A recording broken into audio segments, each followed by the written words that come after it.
دوای بەڵابوونەوەی دەنگۆی چوارموچەکەی لەلایەن حکوومەت کە گوایە دەفەوتێت ترس و دڵڕاکۆی لەلای فەرمانبەران دروست کردووە. ئەمە لە کاتێکدایە ڕۆژ بە ڕۆژ نرخی نەوت بەرزبوونەوەی بەخۆوە دەبینیت. فەرمانبەران و هاوڵاتیان داوا دەکەن دوای هەموو چاوەڕوانیە موچەکەنیان نەفەوتێت.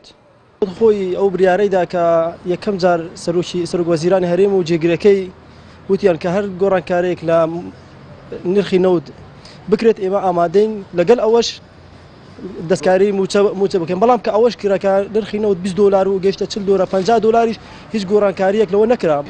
بەڕاستی ئێمە داوای هیچ ناکەین چونکە هیچ ناکرێت بۆ ئەو خەڵکەیە، هەرچی بڵێ هەر بەس گوتنەکەی و تاوا لەسەر شاشەکان دەردەچێت و ئەوەی هەر بڵێ هەر بێسوودە.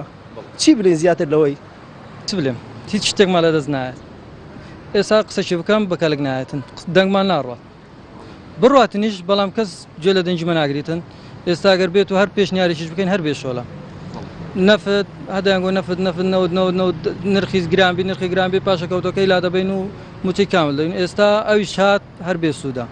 و بەڵام وا دیارە حکوومەت چاوی لە شتێکی دیکە دیارە ئاز دەکاتن پارەکەی خەڵکەکەی بخوا پارەی شعبەکەی خۆی بخواتن، ئەگەرنا بۆچی فەرمانبەر تەنها لەو شتەی بێبەشبیتن و ڕاتبی نیوە بکرێتن و لە نیوەکەش تەنها بەزنیە نیوەیە 200,000 دەدەن 300,000 دەدەن، بەڵام دوو مانگ جارەکە هەدایانگۆ هەموو مانگێک دەدرێتن. ئێستا مالە مانجی هەفتم تاوا کرد، ئێستا مانجی 6 مەل نەگرتووە. لە باشووری کوردستان ڕۆژ بە ڕۆژ قەیرانەکان قوڵتر دەبێتەوە و هاوڵاتیان خۆیان بە زەرمەندی یەکەم دەزانن. داواکان لەلایەنە سیاسەکانی هەرێمی کوردستان دابنیشن و چارەسەرێک بۆم قەیرانە بدۆزنەوە تا دۆخی هاوڵاتیانش لەوە خراپتر نەبێت. پێشتر بینە سەر بازاڕی نەوت پێشتر بە 20 دلار بێستاویتە 50 دلار، ئەو بازار هەروەک خۆیتی نەگۆڕاوە. ئەڵێن دەگۆڕێ کەی دەگۆڕێت تاکەی دەگۆڕێتن تاکەی لەگەڵ ئەم ڕاژەیە بەردەوام بین. بازار نەماوە. ئەگەر موچە زیاد کە بازار زیاد بازار هەمووی موچەیە مۆزەفانە بێتن بەخوای بازار هەمووی دەبێتەوە. بەخوا ئەمە سێ ڕۆژ لە دوکانە بازاڕۆکە خۆیتی خاتچوونیە کاکە خەڵک بە سەری و بازارەکە چۆلە کەس لەو بازاران نییە. ئەو خەڵکە هەمووی دلێت سوندە هەمووی بێزار بوو.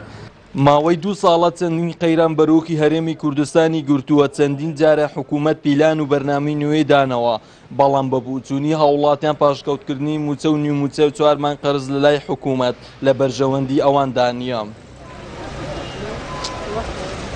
محەممەد جەلیل، بادی نانسات، بەردەڕەش.